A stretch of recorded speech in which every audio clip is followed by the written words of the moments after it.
So now we come to episode 4 of Dexter New Blood, which aired yesterday or last night.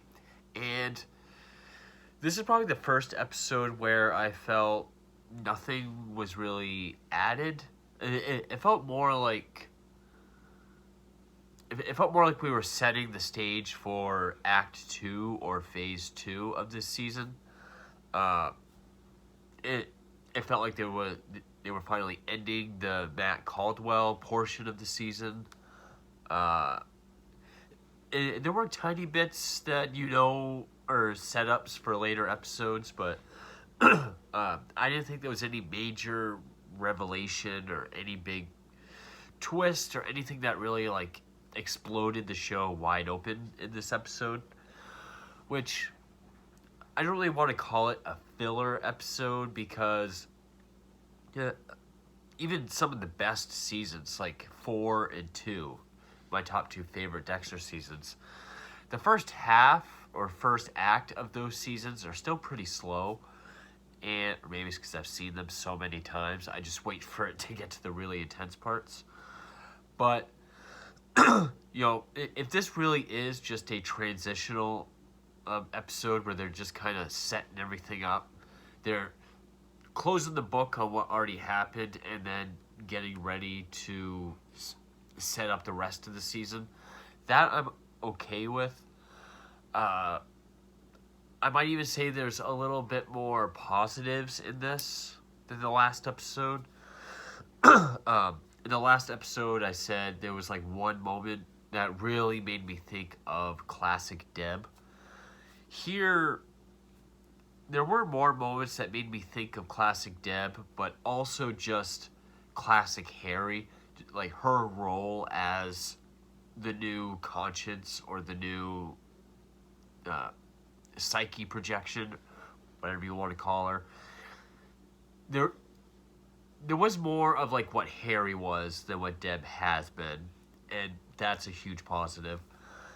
The only real thing that sort of moved forward, other than really kind of closing the book on Matt Caldwell, which I'm really glad they did that, is the whole thing with Harrison. They're kind of opening up more about what he's like and what the road he's possibly going down.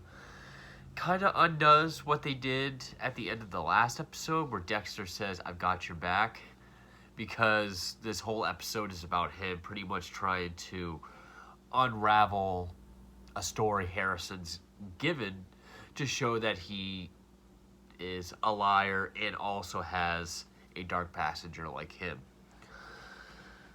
Also, it is kind of showing more about how Clancy Brown, who, yes, is the villain. I know some of the biggest speculations about this show so far is, one, that there's going to be a season 2. That's no. No season 2, no spin-offs. This is it for Dexter. And that Clancy Brown is sort of a red herring, and that he's not the big bad. They're trying to paint him like a red herring so that when they show us who the killer is, it's a big shock. Well, it's Clancy Brown. I'm not convinced that... In no way am I convinced it could be someone else. Kind of show how he operates and setting up his next victim. Also, kind of his suspicions of the town he's in and the people he's with, because it shows how some people don't quite believe his story that he, from the last episode, where he talked to Matt on FaceTime. I honestly think that whole lie was just so the investigation could go away. That way people will stop. Probably so they'll stop looking around, probably find his victims, or everyone be on watch of what's going on so he can't pursue his activities. And I think he realized, it's sort of a this or that kind of situation. Also, I am kind of bummed out where the whole storyline with Harrison and his trouble friend Ethan went. I mean, it kind of went where I saw it was going, but rather quickly, like, in terms of the next episode. I thought Ethan was going to be this troubled soul that Harrison was going to try to befriend, but also maybe have to keep an eye on, then maybe have to stop from potentially being like a school shooter. Which the episode does present. There was this attack at school, and Harrison was able to fight him off and get his knife away from him and stab him. So Harrison is hailed a hero. Dexter's not really convinced. He says certain things don't add up.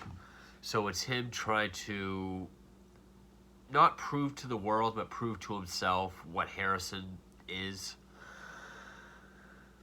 And then the only other thing that really seemed different or could take the show further is the relationship between the podcaster and Angela. They formed some alliance to where Angela, well, one, that huge wall of missing girls, the podcaster was like, I've looked into these and I found like so many percent of them. There's only like 3 or 4 that I was unable to find. They're unaccounted for. They are definitely missing. So Angela decides to narrow it down to them, continue a search for them, but also let the podcaster in so she can do a story. We're also given more backstory on Iris. Iris is a name that's popped up several times through the season, but just as a name and a vibe. Whenever they say Iris, just the tension in the room changes. Here we're told Iris was her best friend in high school. She went missing. No one gave a shit except for Angela, and that's why she became a cop. And that's why, it really means a lot to her. More than just her duty, but it's more of a personal thing to find these missing girls. Other than that, it kind of was a filler episode, but it did have this sense of finality to the first half, and then kind of getting you ready for the second half, because next week is the halfway point, and this season has had a very slow burn to begin with, but it did feel like they were lingering on like the Matt Caldwell thing a little too long, and go back to season 2. The whole thing with Dokes, like his whole predicament in season 2 that I won't spoil in case you haven't watched it yet. But the whole intensity with him, that's all in the last couple episodes, and it's one of the more intense moments or arcs of the entire series.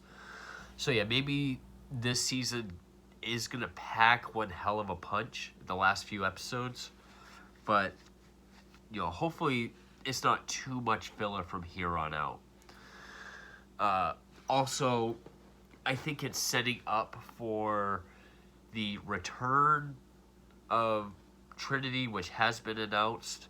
Obviously, it's either going to be flashback or, that's who Dexter's going to see. The only way that was really set up was Harrison is... He's looking through that lady, what was her name, Molly. He's looking through her podcast, and it's Manson, Son of Sam, and then it says Trinity, and there's a picture of Trinity, John Lithgow.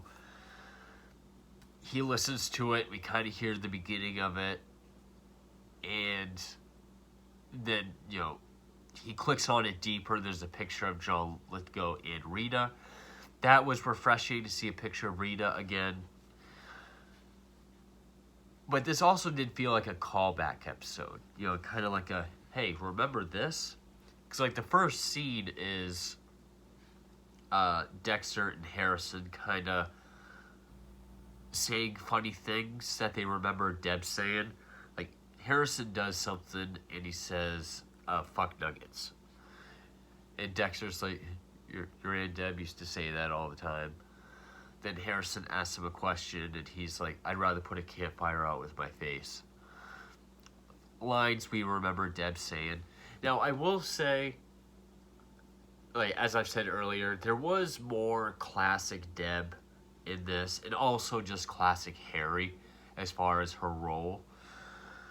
Like I do like that scene because as they're kind of reminiscing about Deb, she's standing off in the background. You know, she's smiling, like enjoying them. You know, kind of remembering her fondly. I liked that.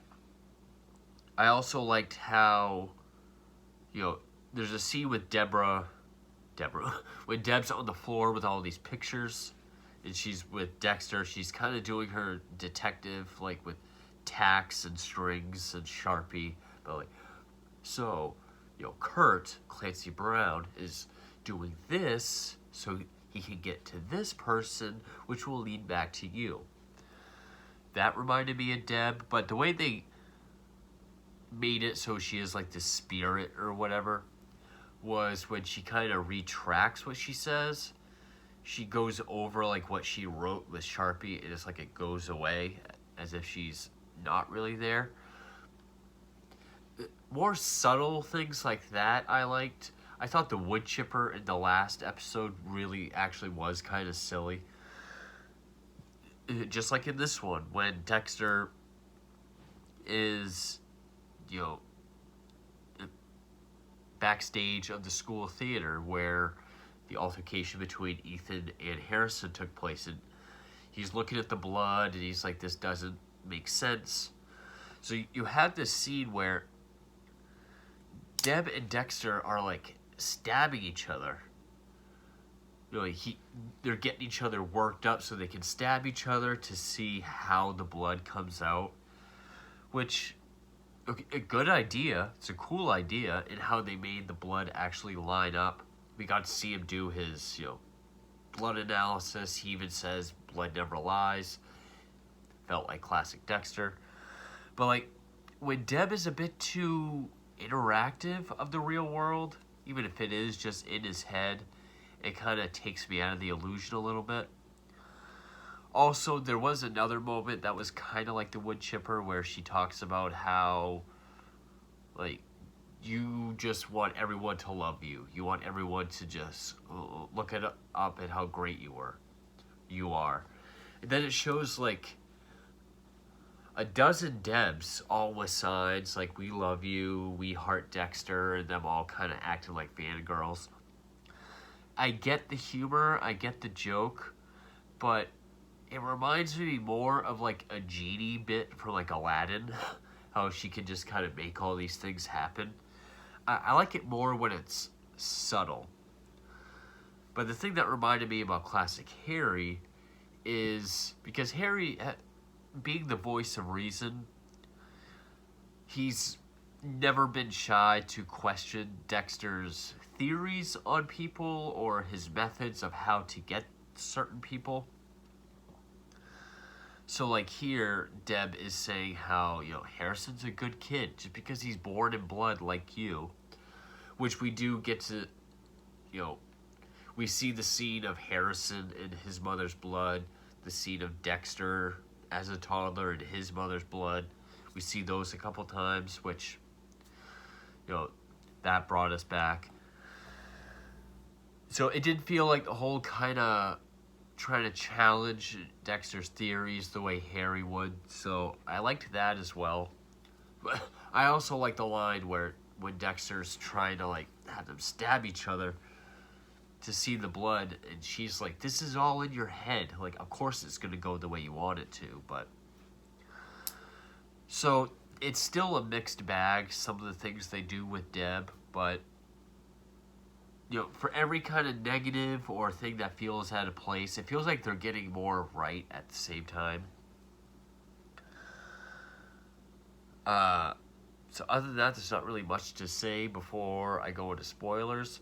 But also, there's kind of like the double meaning conversations, like with that happens a lot with Dexter, where he'll be having a conversation with someone, not really realizing, or without the other person realizing that it's connecting to with what Dexter's going on with him in the same episode. Like Kurt's talking to him about how bad of a kid Matt is. And he's like, can you imagine if Harrison did something terrible, how responsible you would feel as a father? And this is after Dexter's pretty much already firmly believes that Harrison is not what he's saying he is, that he's more responsible for certain things that have happened. So this was, I wouldn't say it was slow moving, but it added very little to the overall story. So yeah, I think it was just more of a transitional kind of episode, which I'm okay with. I've seen some bad filler episodes of Dexter. I would say that Nebraska episode from season 6, that to me is filler. This felt more transitional, closing the book on the first 3 episodes, setting up the stage for the next act. I did forget to say spoilers in the last video. I apologize for that, so I'm going to do it for this one, but I still have high hopes. I still think this show is going to continue on very strong. Yeah, I will say the first act kind of took a little too long to either wrap up or get to a point, but hopefully the next few episodes will kind of really explode the way like season 2 did with the whole Shaq thing with Dokes. But we'll see. So spoilers starting now.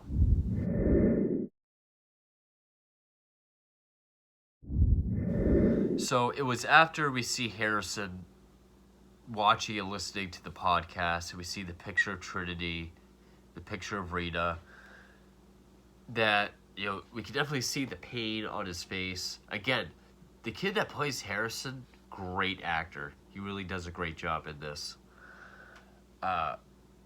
We see Dexter gets a call saying there's been some sort of tragedy at school. Harrison's involved. Harrison was stabbed. Ethan was stabbed. He lost a lot of blood. He's got to go to the hospital. But the way Harrison says it is that Ethan, this troubled, bullied kid, kind of pulled Harrison aside. It was like, instead of like planning something, I guess he just took out a knife and stabbed him. Then Harrison had to wrestle it away from him, stabbed him in self-defense. But Dexter sees the stab wound in his abdomen. He starts questioning him and saying it doesn't look right. So that's when him and Deb do their little investigation with like stabbing each other. And yeah, he concludes that Harrison just snuck up on Ethan, stabbed him from behind. And when Ethan dropped, he stabbed himself to look like an altercation. And, probably used Ethan because he knew he's a bullied kid. He had seen the notebooks with all the dark fantasy drawings that he had done. Knew that people were going to believe this kind of story. And then by the end of the episode, Dexter finds a straight razor hidden away in Harrison's things. And that's when Deb comes to realize, oh, he is just like you. And Dexter, instead of getting like mad or shocked and like dropping it, he kind of just goes in and kisses it. Which I'm guessing this means that, now he can have a not so awkward, meaningful kind of father-son relationship where he actually knows what he's doing. Now, also try to save Harrison, because I'm guessing right now he's just showing psychopathic tendencies. Like, we see he's a great actor with certain people, but also being able to not only come up with the story that seems flawless, but also be willing to ruin Ethan and his family. Because we see him going to the hospital, and his parents say how they've been getting death threats, they have to move. Ethan, they'll never be able to show their face around Iron Lake again. And Harrison does seem sad. Again, I don't know if this is a front. They haven't really gone into it yet. If he is completely emotionless, or if he is battling, empathy and these urges. And also, I don't know if the straight razor is because it's something he has, or if, because that's what Trinity used on his mother. This is all stuff I hope they get to in the next couple episodes. I would definitely say that was the most interesting aspect of the whole episode. And then it shows Clancy Brown, like the diner that he runs. There's this other transient girl. He's already given her some money, but she spent it on other things. He offers her a job. She says she just needs bus fare. So he offers her a place to stay, and we see him taking her there, and we know it's the same cabin where the previous girl stayed. So yeah, he's setting up his next victim. And those are really the main plot points. Also, Dexter is kind of keeping an eye on Kurt because obviously he knows Kurt's lying about talking to Matt on FaceTime. He feels that Kurt is also kind of fishing around to see if people know more than the way they're acting. But yeah, the most interesting aspect, the only thing that really seemed to move more forward in a bigger way was, we see, okay, Harrison does have a dark passenger. But how dark is it? Hopefully we'll find out. Judging by the scenes for the next episode, it looks like Dexter's going to kill again. We hear a voice saying what's going on, and he's in his kill clothes. You can tell by the lighting, and he just says, I think you've lived long enough. Now, the voice sounded like Harrison. Do I think he's going to kill Harrison? I don't. Especially not after just what we've seen. Dexter has never really been a show to hit towards something and then sort of puss out and then back out.